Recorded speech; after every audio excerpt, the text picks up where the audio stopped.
ให้กำหนดสติลมหายใจเข้ายาวๆหายใจออกยาวๆในเมื่อเรากำหนดสติลมหายใจเข้าออกพุทโธพุทโธหรือว่าเราเบิ่งลมหายใจเข้าออกยาวๆเนี่ยคนหนาวหรือว่าคนหัวเขาจะลุกพองสยองก้าวคนหัวเขานี่คือมันแตกยิ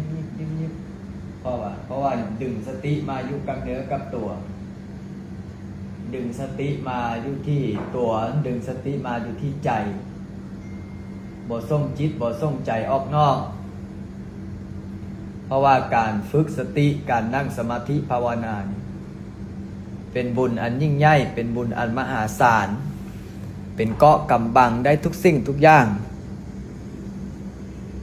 ครูบาอาจารย์เพิ่นเคยเล่าไว้ว่าการนั่งสมาธินี่ถ้าไปอยู่ในป่าช้า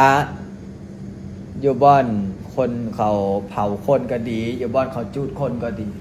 ให้พิจารณา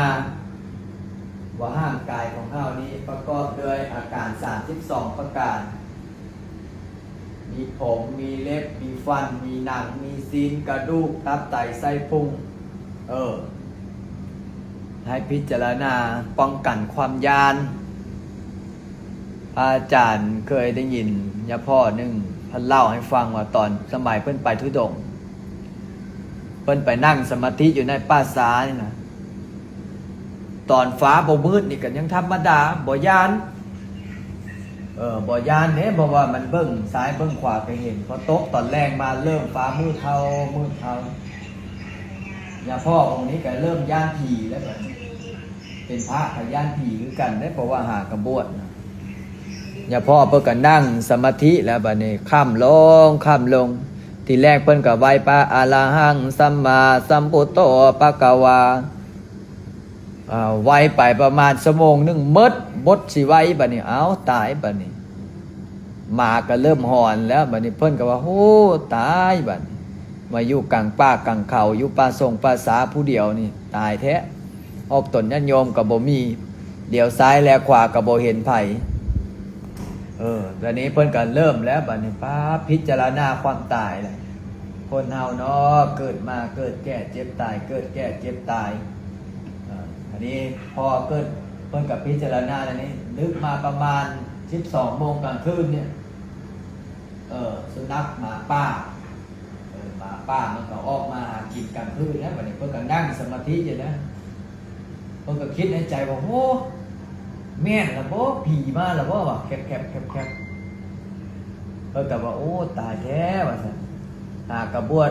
ได้พรรษา2 พรรษานี่สิว่าติสิมาตายอยู่กลางป่ากลางเขาผีสิมาเอากินแล้วเพื่อกับอธิษฐานและภาษาทุเด้อข้าพเจ้านี่หากระบวชไม่กระถาอีหยังกระบ่มีบ่ได้เฮียนมีแต่ศึกษาธรรมะพระพุทธองค์แล้วก็ดึงสติเข้ามาอยู่กับตัวแล้วบัดนี้สุนัขหมาป้าเนี่ยก็ย่างเข้ามาปึ๊บเพิ่นได้กินอาหารในอันเด้ย่างเข้ามามันกินอาหารบ่อนเขาเผาคนเผาศพมาฮอดแล้วก็ย่างเข้ามาพระหลวงพ่อรูปนั้นก็โอ้ตายว่าซั่นมันใกล้เข้ามาห่างกันประมาณ2 เมตรนี่แหละเพิ่นก็กันตัดสินใจมันถ้ามันมาถ้าเป็นผีก็ให้มันกินซะว่ะให้มันครบให้มันกินซะหมาเนี่ยก็ควัดมอแหะแต่กระโปะดังกะล่องกองแกงเพิ่นก็คิดในใจบอกว่าตีสิเป็นผีเด็กน้อยมันลินมอลินถวยอย่าพ่อนะก็จิตปรุงแต่งไปแล้วเพิ่นก็บอกกล้ามืนตาเนาะถ้ามืนตาขึ้นก็สิเห็นผีก็สิได้แล่นออกจากกฎแล้วนะอย่าพ่อนะก็อธิษฐานอยู่ในกฎนั่นแหละโอ้พุทโธครูบาอาจารย์ช่วยลูกเนี่ยเด้อพอทีนี้ก็มันไกลเข้ามาประมาณ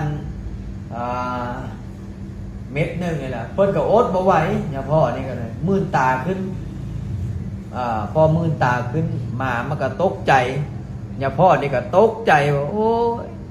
นึกว่าผีที่แท้ได้สุนัขหมาป้าก็เลยนี่แหละถ้าผู้ใดดึงสติอยู่กับเนื้อกับตัวมันก็สิเป็นเกาะกำบัง บัดนี้น้อมมาถึงเฮาบัดนี้เฮาได้เคยได้ฝึกเคยได้ปฏิบัติบ่สวดมนต์นั่งสมาธิภาวนาเคยเฮ็ดเคยทำบ่รักษาศีลอย่างน้อยๆถ้าบ่ได้อีหลีก็รักษาศีลห้าถ้าบ่ได้แท้ๆศีลห้าก็บ่ได้อาจารย์เอ้ยคู่มื้อนี้มันสร้างสรรค์หลายมีงานดองมีงานเลี้ยงหลายข้าน้อยสิรักษาศีลห้าสิบ่ได้ดอกขอเป็นศีลสี่ซะบางคนว่าอาจารย์เอ้ยศีลสี่ก็คือสิบ่ได้แหละข้าน้อยยังทำมาหากินยังคาตัดชีวิตขอเป็นศีลสามซะบางคนเป็นพ่อค้าเซาขายบัดนี้เอาพ่อค้าเซาขายก็ต้องบางทีก็ต้องได้เว้าเกินความจริงก็เอาศีลข้อสองบัดนี้ขยอเข้ามาแล้วได้ศีลข้อสองบัดนี้ยังเหลืออีกยังเหลือลักทรัพย์กับนอกใจลูกนอกใจเมียบอกว่าที่สองข้อนี่สิเฮ็ดบ่ได้ถ้าไปเฮ็ดสองข้อนี่เอาไปลักของคนอื่นเนี่ยติดคุกติดคุกติดตารางอันติดคุกติดตารางนี่ก็ยังธรรมดาแต่ถ้านอกใจลูกนอกใจเมียนอกใจผัวนี่โอ้ยบ่ตายก็ยังจักน้อยแล้วเพราะฉะนั้นแหละอันนี้แหละผู้ใดรักษาศีลถ้าบ่ได้ถ้าบ่ได้5ข้อก็ขอให้ได้3ข้อ2ข้อก็ยังดีหรือถ้าบ่ได้อีนี่เนี่ยก็คือสิเฮงโพดเพราะฉะนั้นแล้วมื้อนี้ก็สาธุอนุโมทนาบุญกับญาติกับโยม